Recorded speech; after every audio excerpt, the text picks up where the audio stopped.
आज का ये विषय केवल साइंस सब्जेक्ट तक सीमित नहीं है, बल्कि यह हमारे environment, health, society, future generation से गहराई से जुड़ा हुआ है।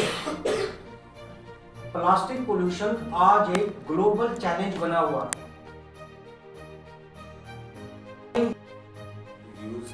तो बहुत ही सेंसिटिव इशू है जिसके ऊपर ये सेमिनार रखा जा रहा है। जैसे देवेंद्र जी ने बताया भाई, सेमिनार्स होते हैं that are not to gain some positions or to gain prizes, है ना। इसमें मेन चीज ये होता है वो भी कि आप अगर ये सब नहीं होगा तो फिर आप लोग तैयारी क्यों करके आओगे, ठीक है ना। तो तैयारी आप तभी करके आते हो जब उसमें कोई किसी प्रकार का इंसेंटिव होता है, तो उसमें तैयारी जरूरी भी है।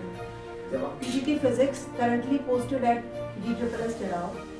Today I will walk you through the journey of plastic from its fossil fuel origin to वहाँ तो रिलैक्स हो जाएंगे ये, वहाँ और रिलैक्स होंगे, नर्वस नहीं होंगे। just take a look around you. Everything which is made up of, you can see it is made up of plastic. This thing took seconds to develop, minutes to use, but take 450 years to decompose. According to a study, Geier 2017, we have produced 8 billion, approximately 8 billion tons of plastic yet, and only 9% of which has items like rice and books, geometry box, etc. Hats off to this girl.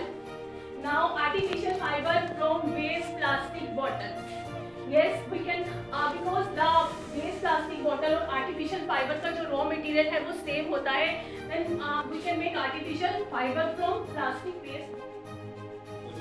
या plastic का जो pollution है उसको हम कैसे reduce कम करना एक जरूरी कदम हो गया हमारे लिए, क्योंकि इसको अगर कम नहीं करेंगे तो ये आने वाले समय में एक बहुत ही डिजास्टर के रूप में आ गया।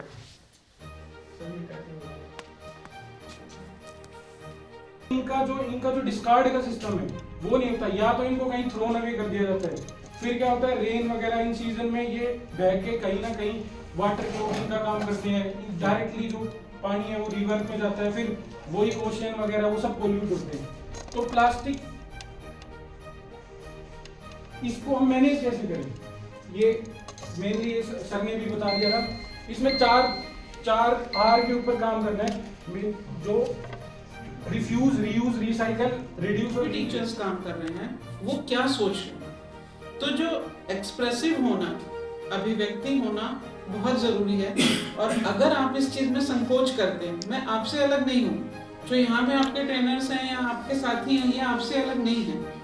तो जब तक हम फ्री होके पूरे कॉन्फिडेंस से अपने विचार ही नहीं रख पाएंगे तो हम दूसरे को किसी भी तरह से प्रभावित नहीं कर सकते हैं कि वो मेरी बात को माने। क्योंकि हमारे अंदर की जो हेजिटेशन है कि भी मैं क्या बोलूं, या मैं सही बोल पा रहा हूं या नहीं बोल पा रहा हूं, ये हेजिटेशन आपके वार्तालाप के प्रभाव को कम कर देती है।